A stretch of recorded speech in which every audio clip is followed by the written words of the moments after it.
Hello, and welcome to another week of the Abuse Cartoons podcast, or live stream, sorry. Not a podcast, but a live stream. All right. Sorry, so things have been kind of reorganized a little bit. I don't know if you saw these shelves before, but they're back, so I needed more storage, so the shelves are back behind me, so not just a curtain backdrop anymore.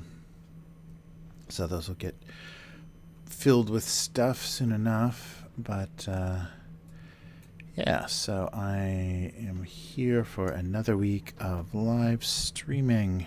I think things are okay. All right, there we go. And it's gotten a lot colder since the last week, and the traffic is getting much louder. So it definitely feels like winter. Not very fall-like. But, yeah, so everything seems to be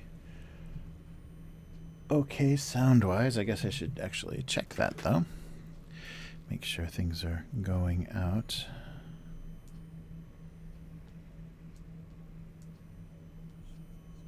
Yep. All right. We seem to be live and working. So please feel free to bother me in the chat if you have any questions. I will try to keep an eye on it. And eventually I will get my monitors, or my monitor above my tablet, so I can do that more easily. But in the meantime, I'll just keep turning that direction. All right.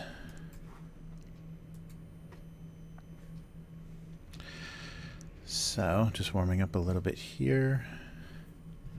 Make sure that, yeah, tablet seems to be back to normal. That weird pressure thing after the update seems to, after another restart, resolved itself. So I guess the driver is loaded correctly. But so over this, I guess this is Thanksgiving weekend. Right. So the fourth Thursday, right.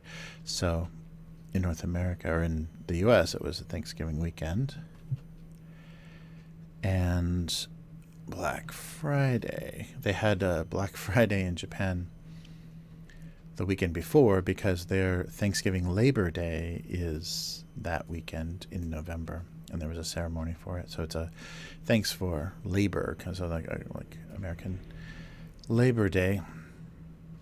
But then after that, or that same weekend, it was actually before that, I think they had Black Friday. So they've started to do Black Friday sales.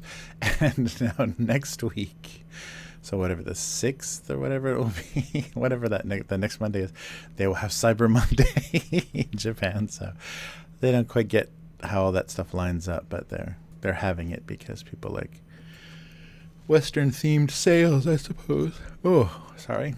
So yeah, I'm pretty beat, and that's why this is so late. I'm at a long day. But I'm here to draw silly little cartoons for you. So, anyhow, what I was trying to say is, so over the weekend on Sunday, I got to see something pretty amazing that a conductor in Japan has been doing for a few years now, and the drink company Suntory has been sponsoring him conducting the Beethoven's Ninth Symphony, and the chorus, the fourth movement chorus kind of vocal part, is performed by a choir of 10,000 people. So that was kind of a gimmick that they came up with a while ago, and they've been doing it, I think originally to do as a fundraiser. So they were raising money for various after various disasters, earthquakes and tsunamis and typhoon horribleness that we've been having for the past few years. And I got so popular that they just kept doing it, and now people are coming all over from all over Japan. It's getting pretty popular, and they do a lottery if you want to participate. And then they also have, I think, chorus groups and people from outside of the country. There was a group from Austria that attended, as well as school groups. So they like to have school children there as well.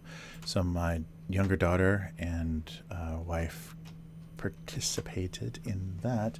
And let me get my stream killed by trying, let me see here, by showing you just a little bit of what that looked like. So let me see.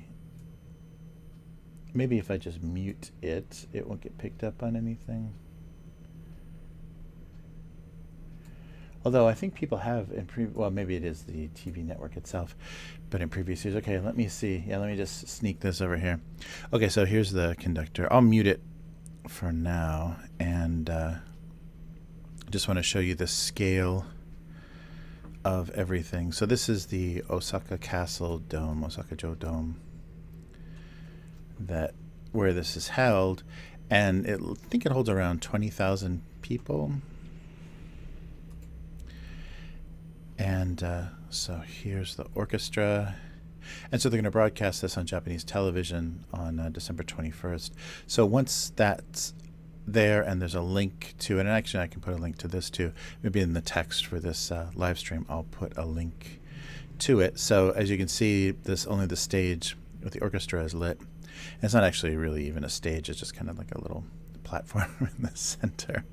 And the dome itself is not great for orchestral music. It's very muted. I mean, I guess it's good for recording. They got a pretty decent recording from it, but actually being there live, the acoustics are not very good, and the sound from the orchestra doesn't carry. But logistically, where else would you possibly be able to put a 10,000 person choir? I don't think there's a orchestra hall that's been built that can hold that many people to perform. So, it's not going to give me a little preview, and I can't hear where we are. But so you can see there's dark around him, but that's because it's an arena, and so he's on the floor, and there's some seating on the floor, and here we go. We're coming up. Some seating on the floor, and then about like a C shape, like maybe 3/4 of the stands, balcony, and seating is the choir. And there they are. That is an amazing sight. And I think they intentionally had all the women wear white blouses and the men wear tuxedos, so visually it would be very interesting. And so here's the soloists, and even I guess they're mic'd well for TV recording, but their voices just were not very dominant in that arena, because I guess it's built for sports and for amplified music, and they didn't do that. So the actual, nothing could compete with the choir. It was just amazing. So let's skip ahead a little bit. I just wanted to show that little part, but let's see here. Here's a little bit of the sound. Whoa. But that sound was incredible. I mean, I've never heard anything like that before, like a 10,000 person choir, and they're divided into the parts, the soprano and the baritone, and so the sound moved around. It's amazing. But look at that. So there's like 4,000 people watching and 10,000 people performing. So it's incredible. Yeah, it's really insane. So there's previous years of this on YouTube as well. So if you just searched, 10,000 member choir Beethoven, I'm sure it'll come up. But yeah, really amazing. I mean, that was just to be in the presence of that was pretty amazing. So it's going to take a lot to impress me now after hearing that many Japanese people singing in German. But yeah, very beautiful. Yeah, so my wife and daughter were participated in that through my daughter's school, and so it was very funny to hear German for about a month in the house while they learned their parts, and they were taught by their instructors singing the part So they got a lot of instruction about, classical choir singing from that. So it was really, really nice, and just, really an amazing spectacle. I have not seen anything like that. There's been a lot of nice classical music performances, mostly in Chicago, but not anything that was such a stunt. That was such on a scale like that. But so I guess they do that every year and have a lottery for the amateur people that want to participate, and so that'll be on TV. But just amazing. That was quite an experience.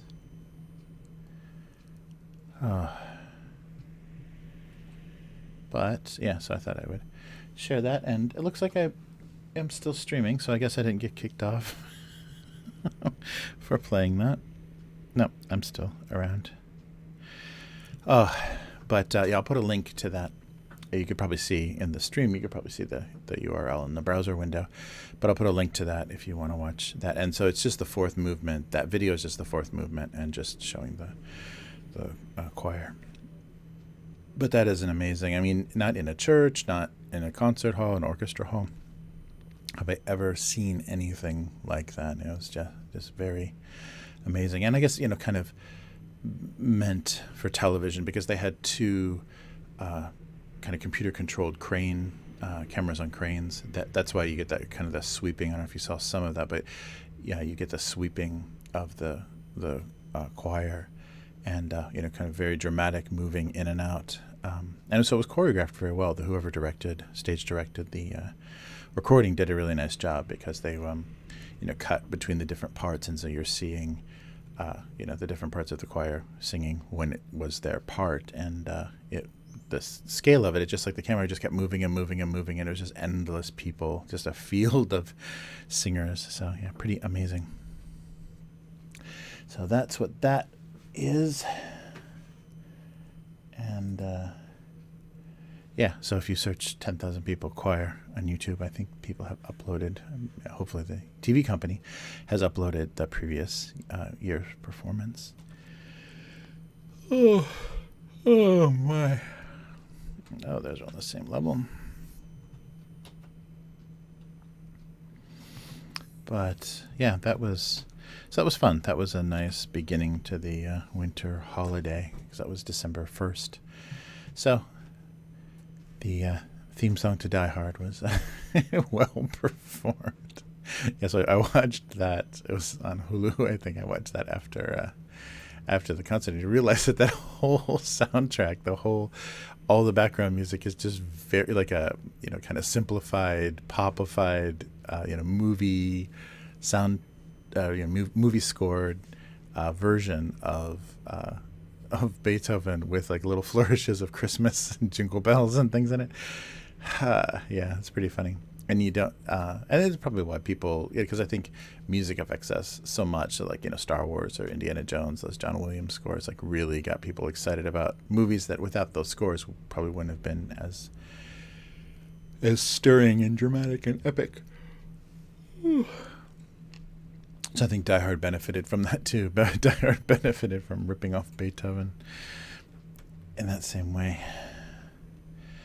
But so that was great, quite an experience. And it's not something I can say, oh, if you're in Japan, because I think it's very difficult to get tickets. And but it might be something if you're a singer, if you get in touch with the organization, maybe you can get an invite for your group to come, because I think they like to, just like everything in Japan, they like to include some foreigners for credibility, especially if you're German.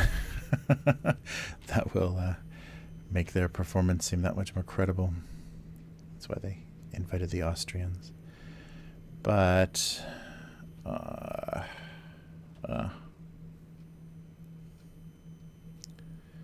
mean German speaking.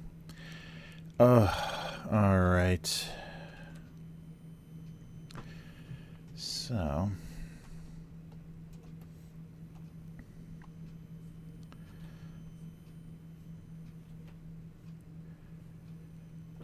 Oh.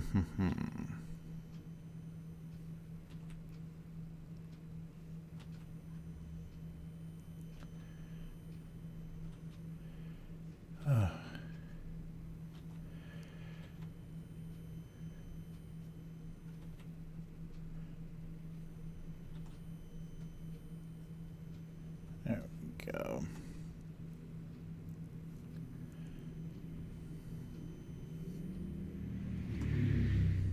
Wow, can you hear that? The road noise is crazy. And the funny thing is, the same time that that concert was being performed, that event, the Osaka Marathon was happening, and it was finishing at the Osaka Castle. So it was just a mess of people.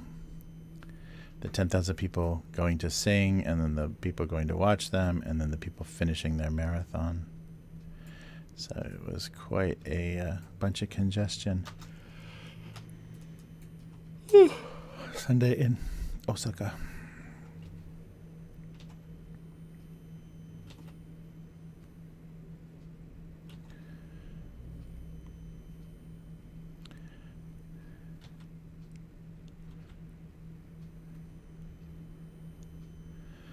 All right. I think this is a candle, right? Yeah.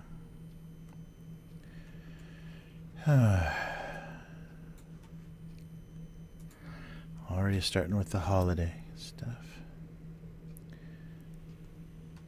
I've done that before. The melted character candle. I should do that exact same thing.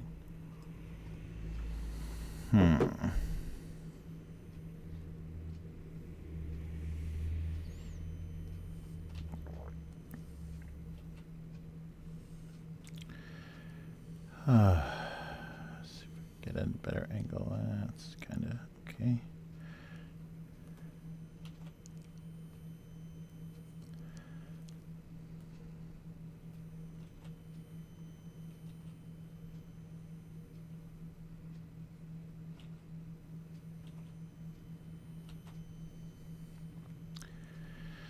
All right.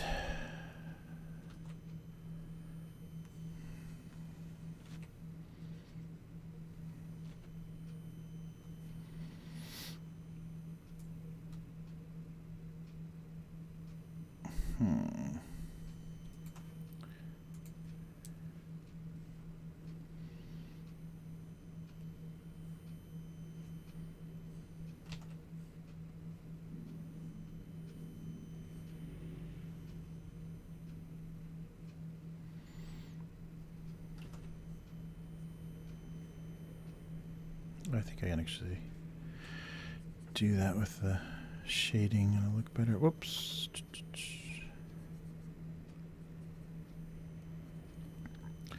But do I want to? I can do that with the shading as well, I think.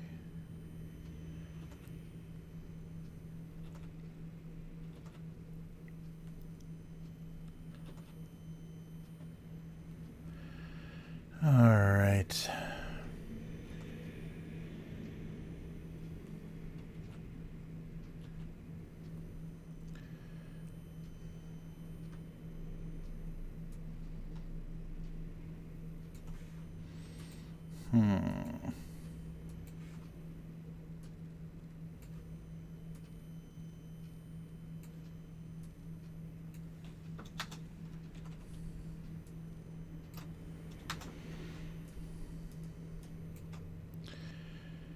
All right.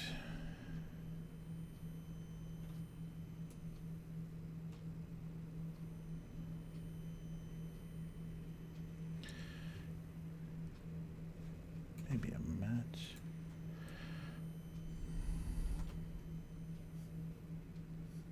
A very thick match.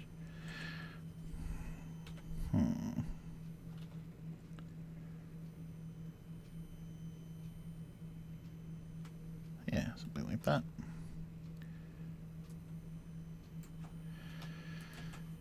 All right. Oh, there's something.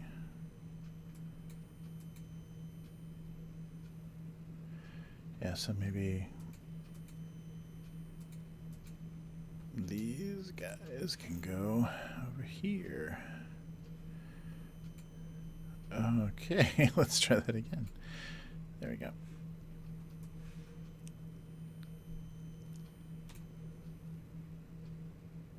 Got the right key. There we go. Cha-jum. And anything going on here yet? Not really.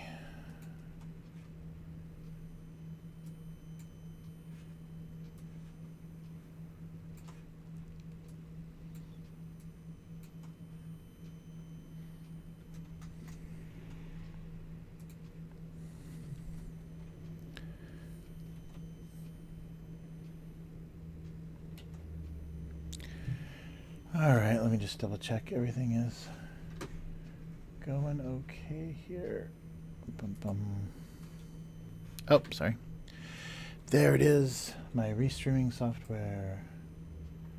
Yes, and I think I'm broadcasting at a really inconvenient time. I don't think it's quite late enough to be early morning, and it's not, whatever.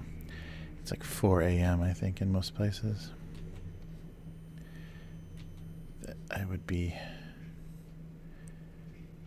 Oops. Bum, bum, bum. All right.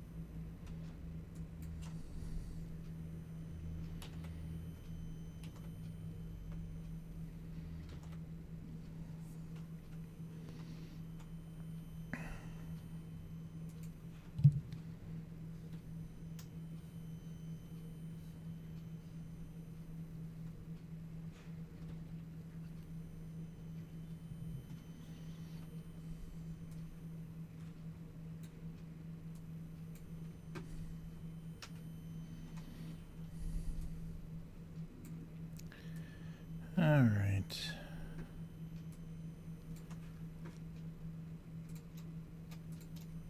I guess I'm doing Christmas. Let's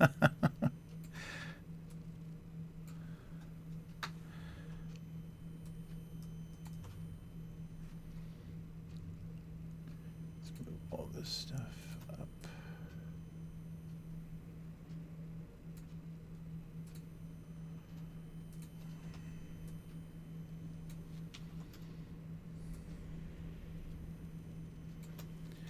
Go too big, but I want to make sure.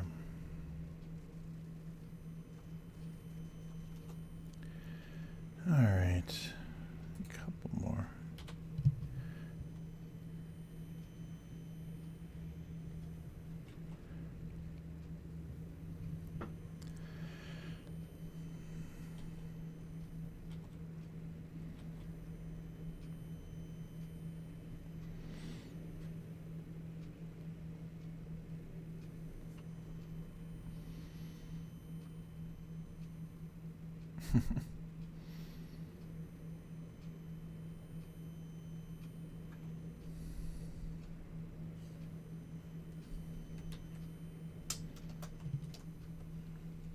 What's going on? Keep weird. All right, yeah, I think it's working. Weird. Yeah, my headphones keep cutting out, so my one headphone. Okay, so I hope watching me draw this is exciting because I'm not saying anything.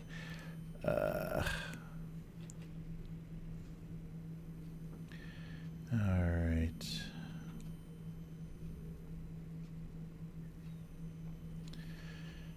Okay, so something like this. I think I want this on its own layer.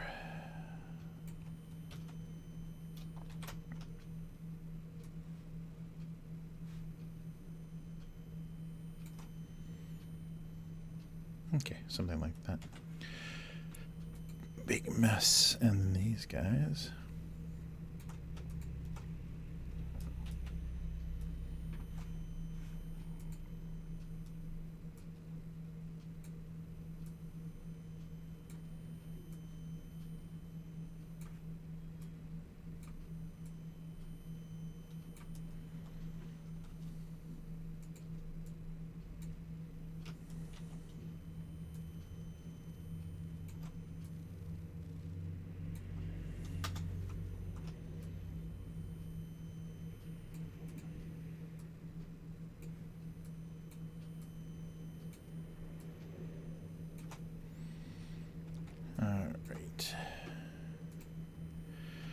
All right.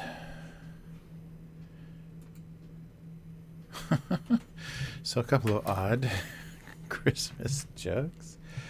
All right, so let's take a look at some comments from last time.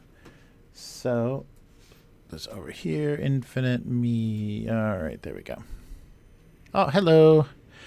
Hello, Marshall. Thanks for watching. And yeah, so I was just about to do comments. So every week I look back at what I posted last week and to see what people said, because sometimes they say really horrible things and it's funny. Okay, so here is last week. So what was that? November 28th. So glass bottles always made milk very nostalgic. So milk in glass bottles. So I guess, and not even ketchup and mustard. I mean, I think I'm kind of blowing it here because I've got all of this chronologically wrong. I don't think anything is in glass anymore. These are all plastic squeeze bottles now. But, ooh, 5 comments. Uh-oh, there's got to be something bad in there. All right. Oh, there we go. Bought a half-gallon milk at an antique shop some time back, and often poured my milk out of the paper carton into the bottle. Oh, that's great. As a kid, used to have carnation milk. Men deliver milk. Yeah, the milkman deliver milk to our house every few days. They actually came right in and put it in the fridge back then. Wow. In the wintertime, they even delivered small strings of Christmas lights that we ordered. Truly miss those days a lot. Wow, that's nice. Yeah, milk in glass bottles. My grandmother's milk delivery didn't go into the house. She had a milk door that the delivery man put the milk through a little door on the outside of the house. My grandmother opened it from the side. Simpler times. My first job was at a grocery store. I didn't realize how much liquid is in a gallon of milk until someone breaks one of those gallon bottles. A friend of mine was at an antique store one time, and he was at the checkout ready to purchase an old milk bottle, but before he got out as well, he dropped the bottle on the floor and smashed it. Sad about that. He had that he had safely got instead. He had another one. I find that keeping milk in glass bottles tends to keep it colder. It might even be my imagination, just the way it feels. Still could not. Wish I could get milk in glass bottles. Yeah, milk and Coca-Cola too. I remember soda in glass bottles too. Not so just old-fashioned, and I'm still not going to buy a cell phone either. Oh, bless you. That's a wonderful thing. Stay strong, my friend. Yes. I wish I didn't have a cell phone. All right. So that was 28th. So let's see what the 26th. Oh, very nice. So people are reading my digital comics that don't own cell phones. Wow. Yeah. I've got a fun audience for this cartoon.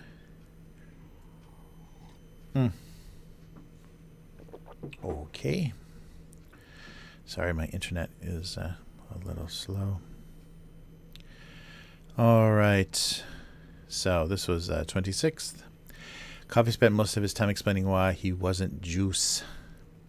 He's explaining to orange juice. All right. You just can't explain drugs to vitamins.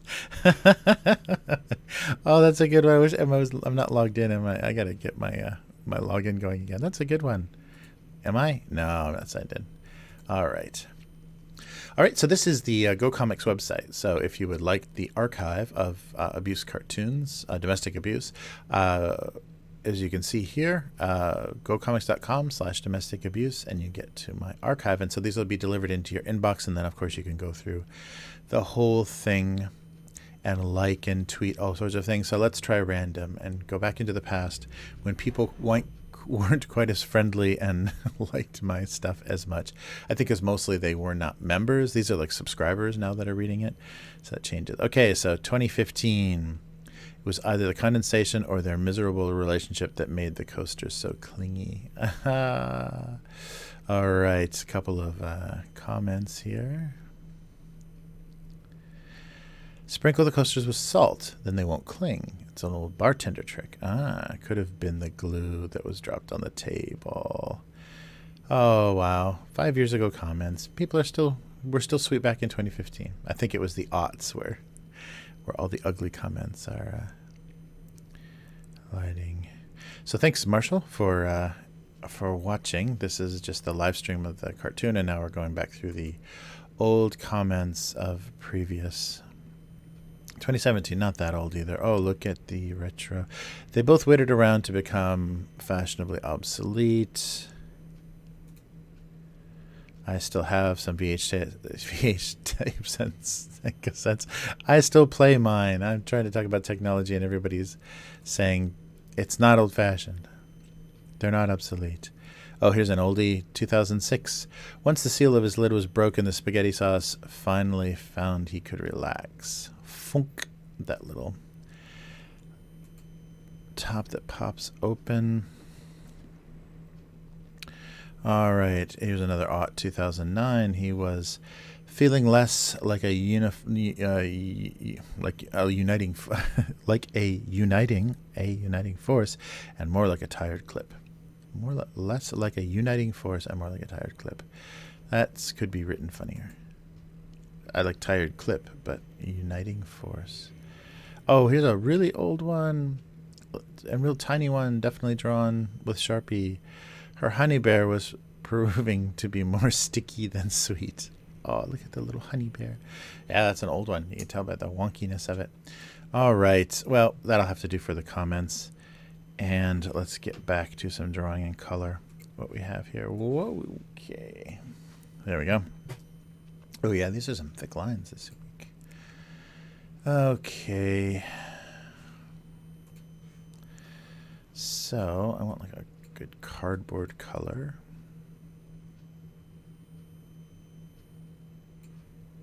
Maybe something like that. Hello. There we go. Yeah, maybe a little brighter. Yeah, that'll work. And then something a little lighter for the instructions. And then the, snowball. And then some maybe more yellowy wood color for these pieces. Actually, no, maybe brown. Like they were stained wood. And some pine tree-like colors.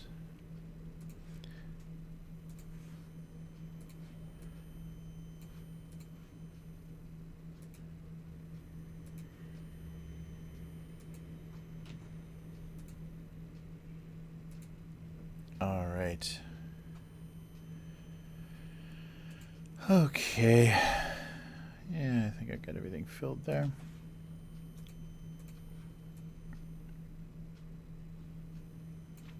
What am I doing? Okay, there we go. All right, so yeah, just drawing and talking through the cartoons. So thanks for joining me. If this is the first time kind of seeing this cartoon, so weekly, single panel gag cartoon that I do for Go Comics. And I've done it since about, well, I think with Go Comics, it was like 2004 when I think I started, but I've been doing the cartoon itself since about 2002 originally. So I was doing it as a daily cartoon for a while and got too busy with other stuff and then made it a twice a week. And after it was syndicated. So for a few years in syndication, it was daily because I had a few years of an archive that I released. So it was a daily cartoon when it came out, and then I just kind of backed off on that because I wasn't going to be able to keep up with that schedule. But yeah, enjoyed doing it. It's changed a lot, I think. I think anybody that's like been reading it, and then when I go back through the archives, you can see that quite a bit. Because one of the things that happened is I switched to digital. So I started drawing them on a Wacom Cintiq, which definitely let me copy paste and, you know, skew things and move stuff around a lot more than I should have. I mean, I think the my original intention was to, you know, just draw with permanent marker so that whatever I put down I had to live with, and I don't quite do that as much anymore. I'm not happy living with certain things now, so I do a bit more editing than maybe I should, and sometimes you've probably seen it on the stream where I'll just undo, redraw, undo, redraw, undo, redraw. It's probably not very interesting to watch, but yeah, that's the power of digital, and I don't think there's any point in not taking advantage of that, because why else be tortured with the kind of lack of permanence that digital offers you? It can be infinitely copied, but it also can be instantly deleted. It's wonderful. So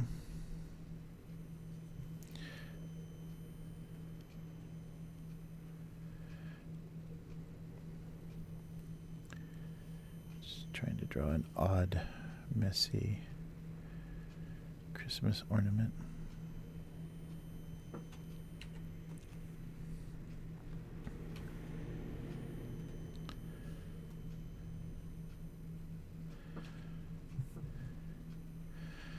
All right. Okay, I want to keep that in my head, so I'm going to... A festive tabletop experience. Hello. Come on. I want to keep that in my head. All right. So, I think, yeah, I don't think I want to make any of that shiny. So let's just do some eyes.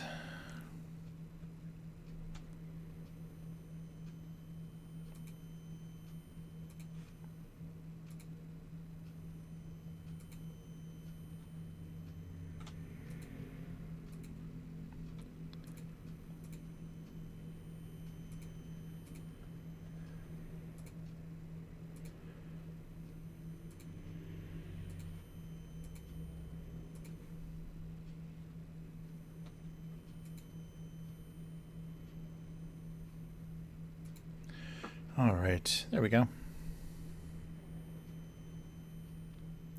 Oh, and maybe the instructions should have some instructions on them. Make them kind of bluish.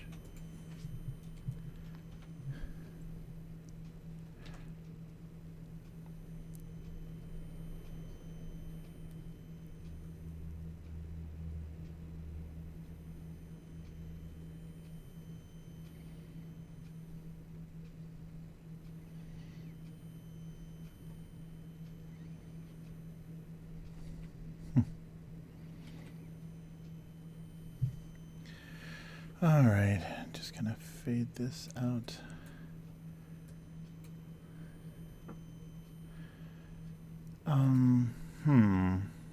Do I want to?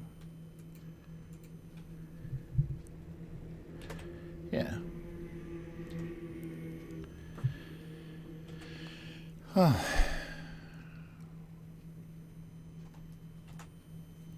A festive tabletop experience. Okay. Yeah, that works.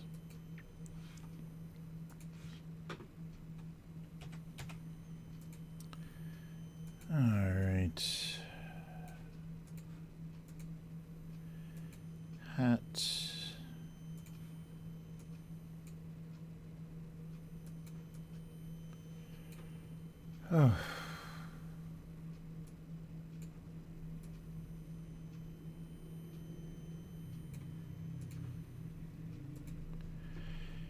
carrot.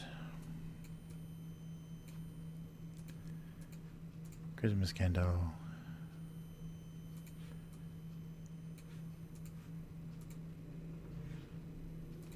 Christmas tree candle.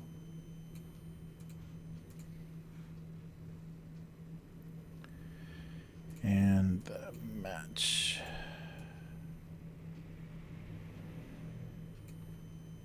Actually, I should make it a matchstick.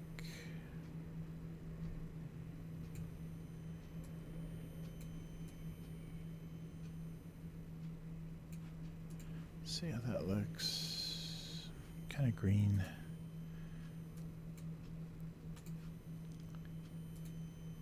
That's a little better.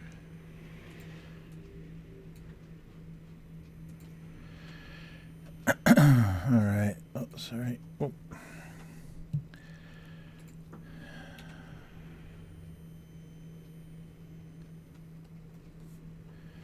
There we go.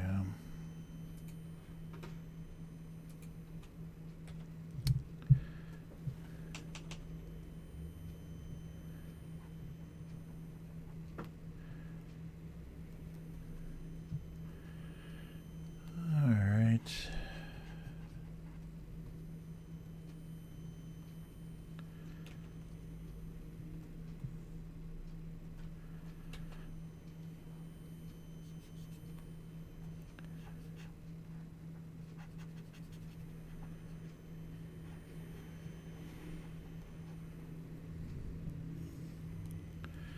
Whoa.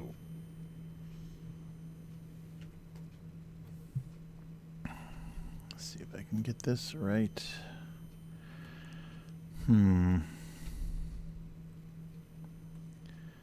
Nope. What's not closed here? Yeah.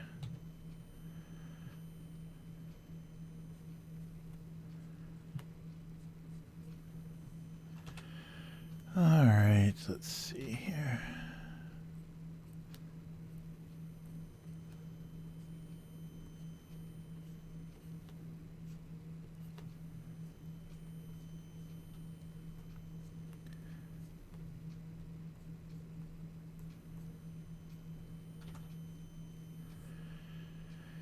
All right, that's Christmassy or pine tree-like. Sharpen some of this stuff up.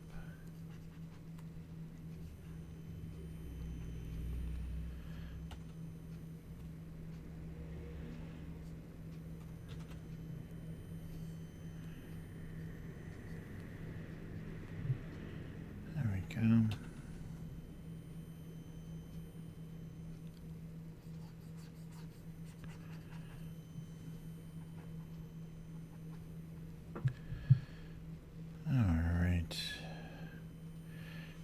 Do some little smoke.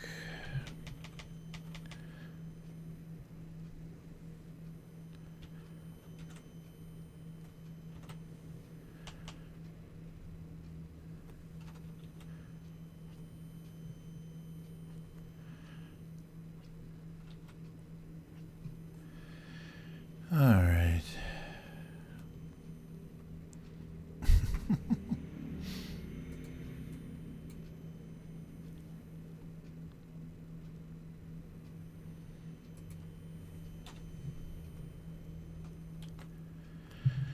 Switch back to the pencil.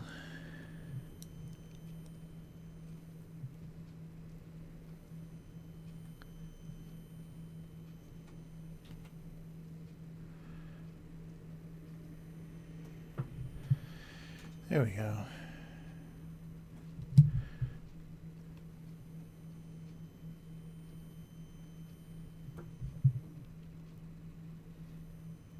Oh, that works. Okay, let me put the shadows on the ground here.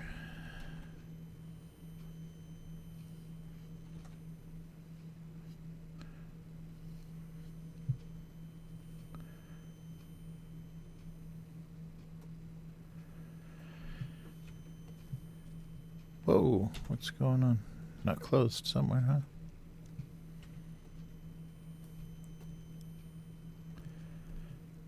There we go. All right, more Christmas things. Christmas candles. Okay. Yeah, so it's already December, so I guess it can't hurt to do a couple of Christmas cartoons. I did a collection, previous years I did a collection of, I think I did a whole month, both of Halloween and Christmas. So we'll see if that happens again this year.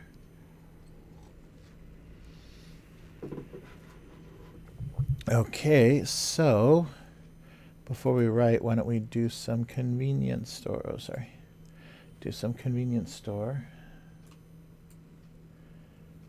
All right.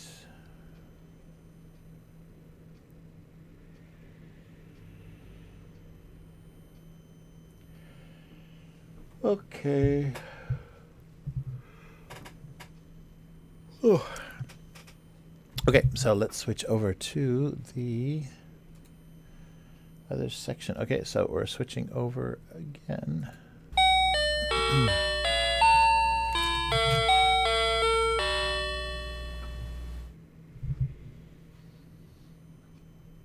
Okay, so that was the door chime for the Japanese convenience store. So if you've ever been in a Family Mart, and I suppose that would be all throughout Asia that has that chime on the door. Okay, so today we are going to explore the wonders of 7-Eleven mochi. So mochi is the pounded rice. So it's a kind of very glutinous rice that they pound into a real smooth kind of gooey rice dessert that they either sweeten or use to put in to other things to kind of give it some mass or some other flavor. And they also toast it and do other things with it for the holidays. But first, let's look at some chocolate covered mochi. So I think maybe most people in Western countries are familiar with mochi from mochi ice cream. So like vanilla ice cream covered in a layer of that pounded rice. So here is, chocolate covered mochi. Oh, wow. So it's got like a layer. So it's like chocolate powder on the outside, and then a layer of chocolate, and then more mochi inside. Wow. And the nice thing is they'll give you these little forks. So only 3 pieces, but it was like, 100 yen. Yeah, chocolate and mochi is not bad. I think they do that with mochi ice cream. They do chocolate. So it's very dessert-y. A lot of Japanese desserts, of course, include mochi. So mochi is very old, from maybe Heian period. But very soft and easy to eat, but actually a little bit dangerous for older people. So they have ozoni, which is hot soup with toasted mochi in it. And the symbolism of the eating it at the New Year is that, it's long and beyond. When you eat it, you stretch it out, and that's the longevity, long life kind of imagery. It's long. Oh, I'm sorry. It's long. And you have a long life. But older people have trouble swallowing, and they can choke on it because it is a big mass of pounded rice. So you can't, if it gets lodged in your throat, you cannot breathe. Nothing is going to dissolve it or move through it. It's very hard to even get a hold of. So the next kind of thing, and this is called mochi, but it's not mochi. So here is warabi mochi. So they're calling it mochi mochi warabi mochi. But warabi mochi is actually a jelly made from bracken, which is plant starch. But they call it warabi mochi, and because it is, I think because of the consistency of it, it's similar to mochi, but it's a little bit colder, or a little more jelly based. And so here you can see the warabi mochi, and it's a very summer thing, so a little more jelly-like, and it's covered in kinako powder, which is soybean powder and sugar. And this can be served cold, and it's kind of like more of a summer treat. So the same seasoning of ice cream, you also have warabi mochi because it doesn't get hot. It's always kind of cool. And there's a lot of different flavors, but it's more of a jelly but called mochi. And if you see it, this distinctive kind of light brownish tan colored powder. And it's, very faintly, lightly sweet, but very good. Very gooey. Now, one more mochi type thing, which is, of course, not mochi, but this is made from mochi flour, the rice flour, but not pounded rice. So it's not cooked pounded rice. These are balls. Let me see if I have something. There we go. So this is going to be the messiest thing. So this is, make sure I pronounce this, correctly, even with my wonderful eyes. So mitarashi dango. Mitarashi dango is dango is a ball of something. So you can have, meatballs would be dango as well. So dango is a ball. Maybe I need a spoon. Wow, this is cold. I thought a toothpick would work. So here it's usually quite perfectly round, but I kind of injured it. So here is a ball made from the mochi flour. And so it's it's dense like mochi, but has a different consistency. And as you can see, it's covered in a gooey syrup made from soy sauce, sugar, and some starch. So very gooey. And very soy sauce. You can definitely taste the soy sauce, but it's a rice ball covered in a light brown sweet soy sauce syrup. So these are messy and tricky to eat, but very good. So another thing that is not mochi, but looks like mochi, and you may confuse it with so we had warabi mochi, mitarashi dango, and chocolate covered mochi. So the many forms of rice dessert in Japan. Yeah, so this will probably be one of the more familiar looking things. You'll see a lot of stands that will have those dango just on a skewer, on a bamboo skewer. And when you order them, then they'll cover them with the syrup and give them to you. And especially if they're warm and the syrup is on top, it's nice. It's a nice melted combination. So none of that is very sweet at all. Like most Japanese sweets, it's just lightly, suggestedly sweet. But nothing like the kind of teeth aching, headache inducing sweet of a lot of desserts in the US. So very different style. All right, back to the cartoons and finish the writing. Okay, we are back. So if you have any questions, please feel free to bother me in the chat and ask anything. So this is my weekly cartoon, and we're doing, I guess, Christmas themes. All right, so they wanted to know if they were going to make it. Okay, so let's see.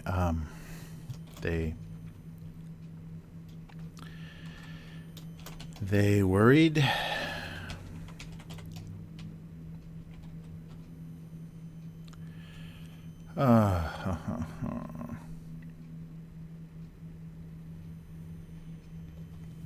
So what would you say?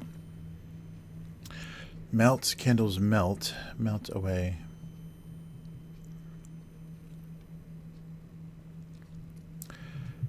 They wondered. They were not sure if they could make it until Christmas. They were not sure if they could make it until Christmas.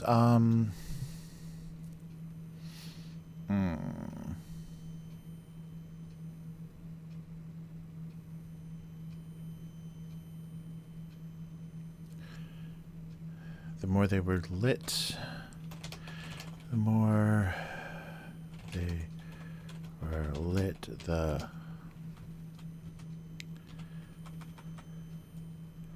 less likely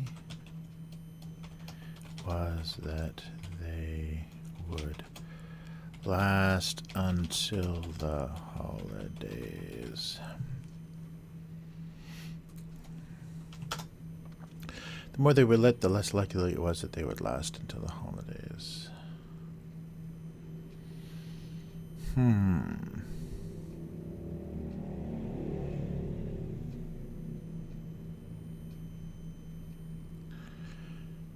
Huh.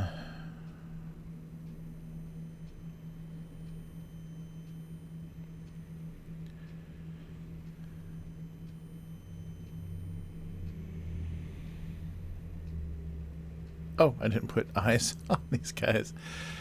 Okay.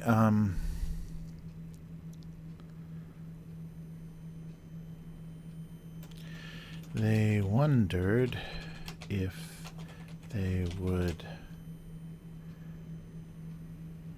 be recognizable by the... If they would still be recognizable,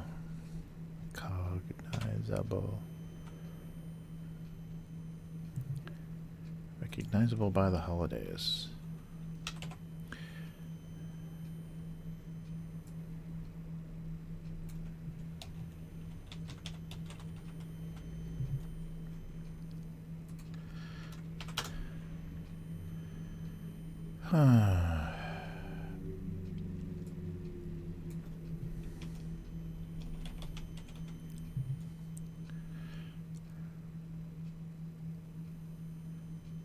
They wondered if they would still be recognizably shaped by the holidays. I think recognizably shaped is pretty funny. Funnier.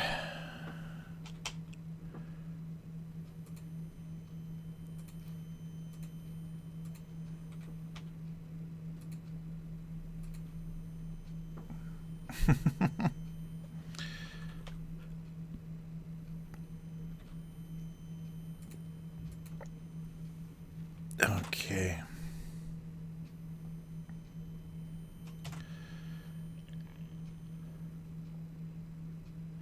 They wondered if they would still be recognizably shaped by the holidays. Recognizably shaped. That's a weird phrase. I'm not sure if that's even correct English. If they would still be recognizable. Recognizably. Well, we'll see what the world says about that. Okay, and for these guys, even the instructions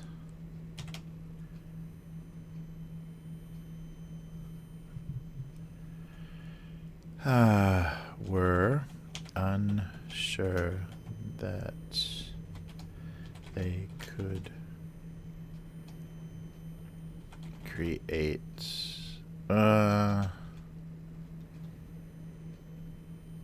that once assembled were a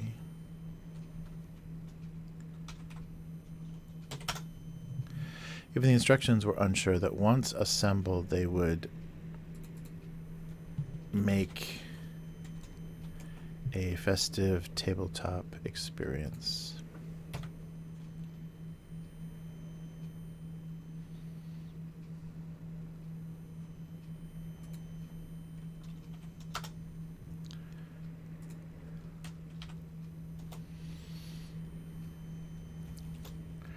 Even the instructions were unsure that once assembled, they would make a festive tabletop experience.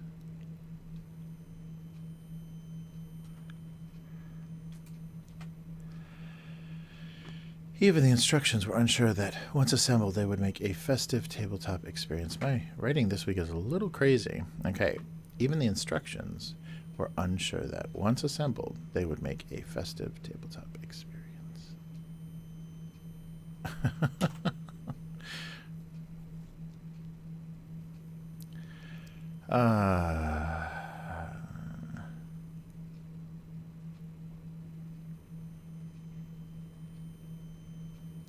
Make an experience. Make a festive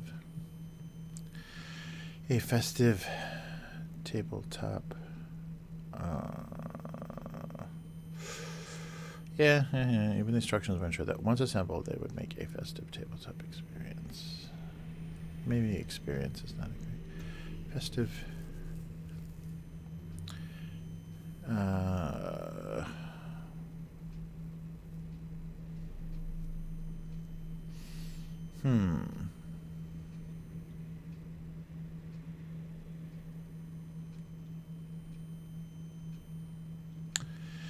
What am I thinking? Let's see here.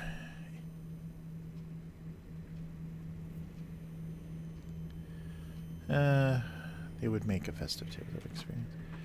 I don't know. They wondered if they would still be recognizably shaped by the holidays. They worried. They worried if they would still... they wondered if they would still be...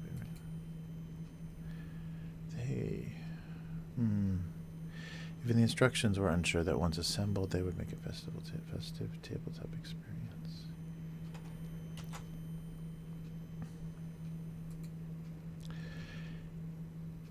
They wondered...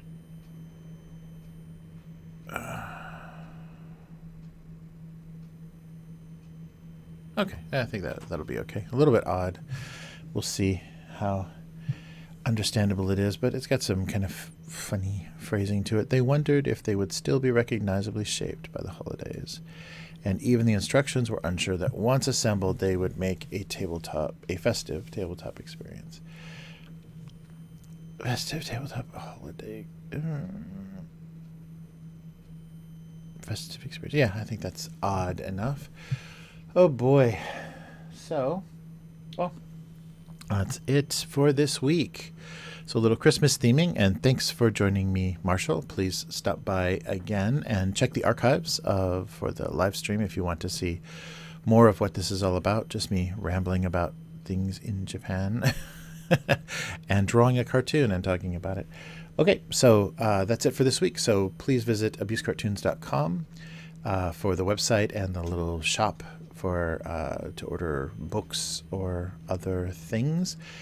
Follow the cartoon on Twitter at abusecartoons, and as I showed you, the gocomics.com/domesticabuse is the archive for the cartoon itself. And please visit both Abuse Cartoons on Twitch and YouTube if you would like to look at the archives, watch the latest live stream, or view the archives of our live streams, of my live streams. And otherwise, I will be back again next week with more cartoons, more rambling, and more odd stuff from Japan, as well as your comments about what I'm doing with this odd little cartoon. So thank you for joining me, and a big thank you to my patrons that make this possible. Without that donation, I couldn't keep doing this. So please consider becoming a patron if you are not, and if you're a patron and watching, you have my eternal gratitude, and thanks so much for keeping this alive and keeping this in existence. So I will be back next week. Until then, goodbye.